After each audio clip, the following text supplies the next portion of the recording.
Oh, Perfect. Yeah. is that? Thank you. Yeah. Perfect. All right. Thank you. And you can hear, everybody can hear me okay? Yes. Nice. All right. So front loading life skills during the 11 to 14 developmental window.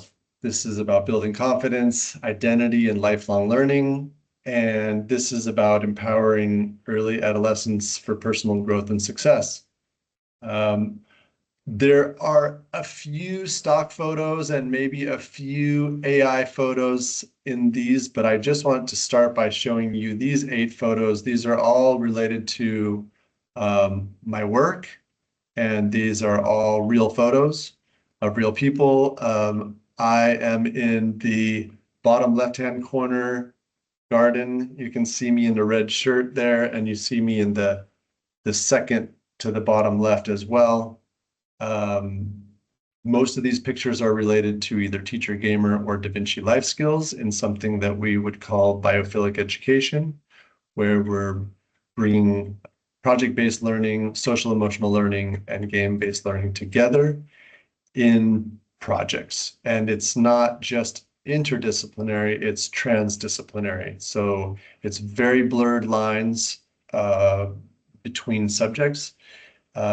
Although we do look at the UK curriculum as a kind of basis for making sure that we cover all the ground that needs to be covered, for example, in the UK, because we find that's a really good benchmark.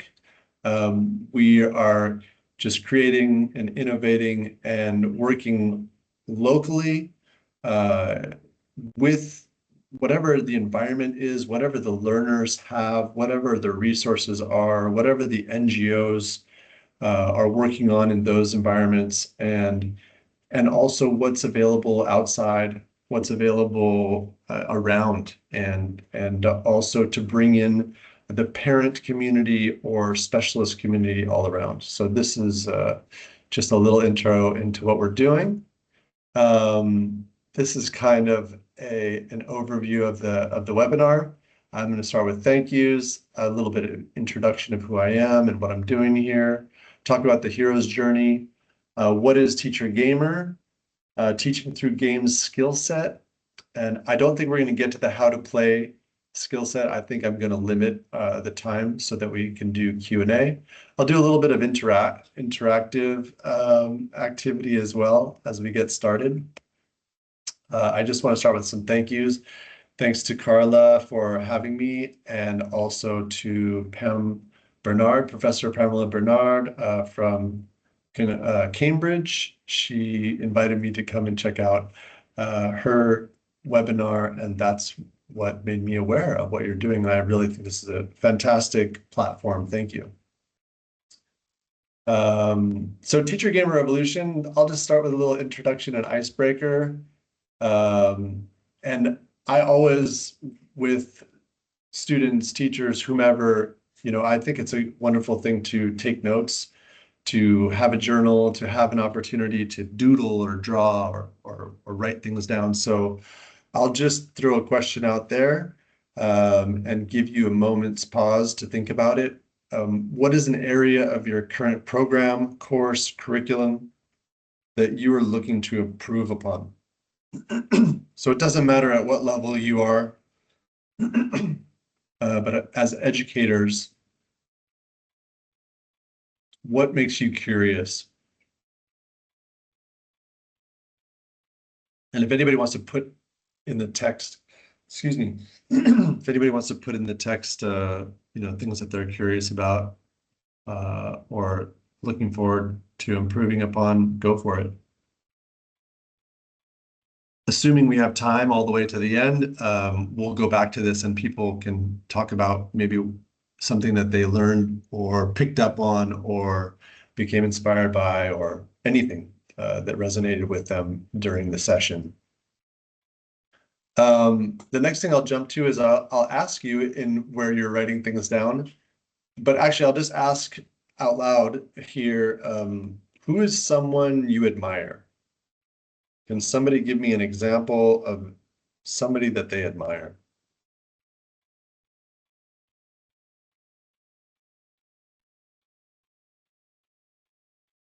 very quiet, but then again, maybe it's just Okay, I'll go.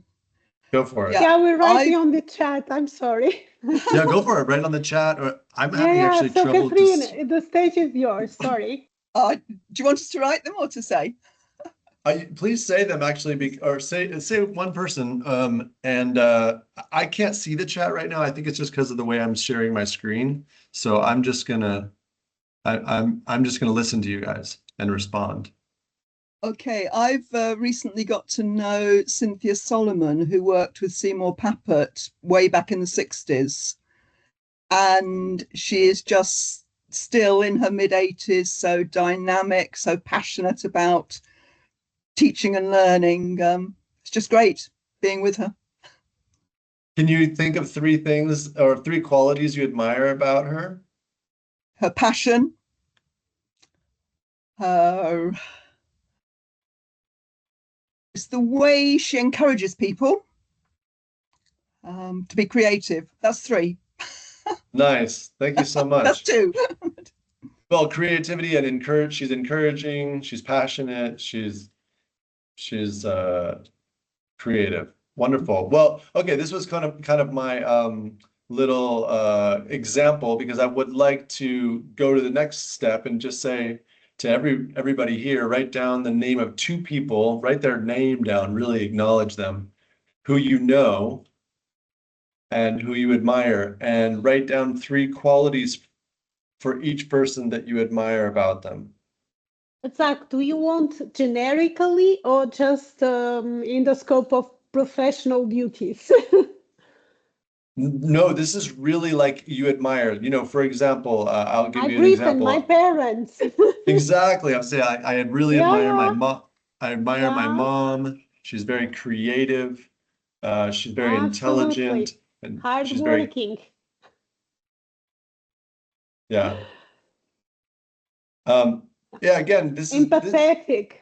My empathetic. parents There are you go. hardworking, empathetic, and the most awesome people I've ever met.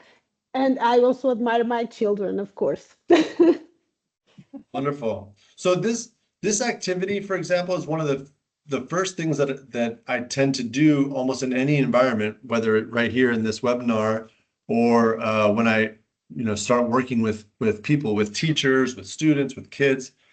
This is really an incredible place to start, because this is really to each one of you. If you look at if you look at what you wrote down and who you wrote down and what you admire, it's very specific to each one of us. These are the qualities of a hero to us, right? And we all have different heroes, and we all have different heroes for different reasons. And this is really part of what makes us human, distinct, and imaginative, because we imagine and we see these qualities and we understand something about them, and we imagine that to solve our problems, we need heroic qualities, and we look up to people who build in our mind these kinds of things. And so this is really an important part of developing the imagination in children, and especially in developing the imagination with especially 11 to 14-year-olds who are really becoming interested in innovation and in experimentation and growing the way that they learn. So who am I and what am I doing here on this planet? So I just asked AI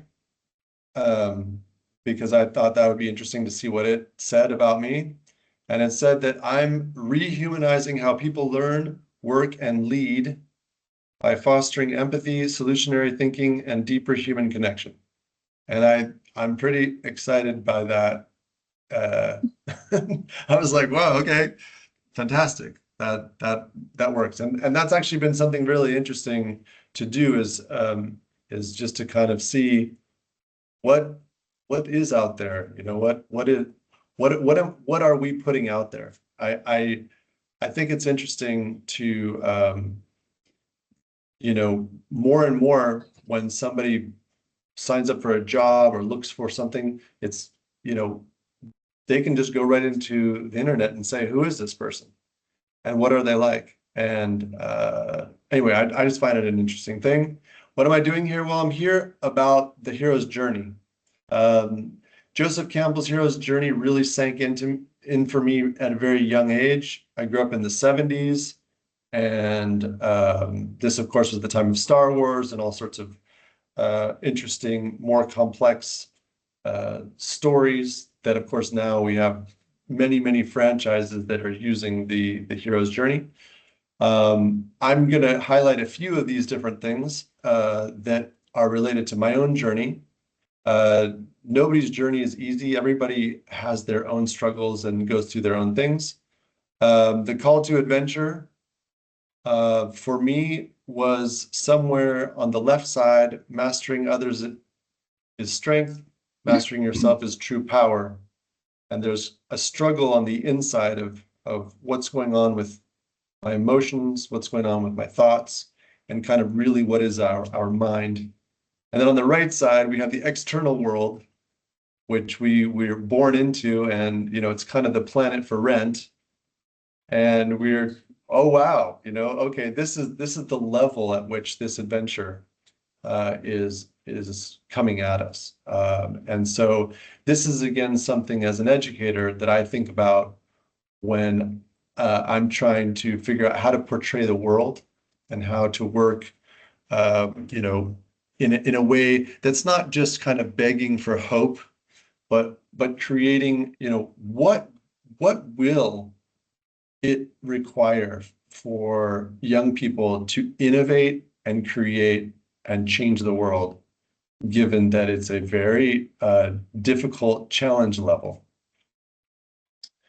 The supernatural aid that affected me as a young person were games. I grew up at an early age. I found Dungeons and Dragons and many other role-playing games, and it really caught my imagination and helped transform my life and the people around me metaphorically. Because I was already on an adventure, I was already iterating, I was already collaborating and developing life skills, and that's what we were doing on the weekends. And during the week, school was quite boring. But the other thing that was interesting was communication and technology that was, as we can see here, very crazy expensive and just in development. Obviously, things have greatly shifted. And the next thing is going into the belly of the whale. I really enjoyed this movie, and it's a very powerful movie. It's called Waiting for Superman. It's about the education system and a number of different attempts at education. But one of the things that they point out in a whole series of graphics is, at least in the United States, in the year 2007, $33,000 is spent a year for an inmate. So in 4 years, $132,000 of government money is spent on inmates, prisoners. And in 13-year period, not even that amount, only $108,000, because only $8,300 per year is attributed for students in a public school. Again, the challenge rating is incredible, given the situation on our planet. And so the belly of the whale is something to really, take stock of. I think that meeting, your love and finding the right person in your life, and also finding a philosophy that works for you. For me, I found it in Chogyam Trungpa's Shambhala, The Sacred Path of the Warrior. I'm not Buddhist, and it's not Buddhist, but it does teach a lot of, it has some Buddhist backgrounds, but it's really about developing a distinct self in one's life, and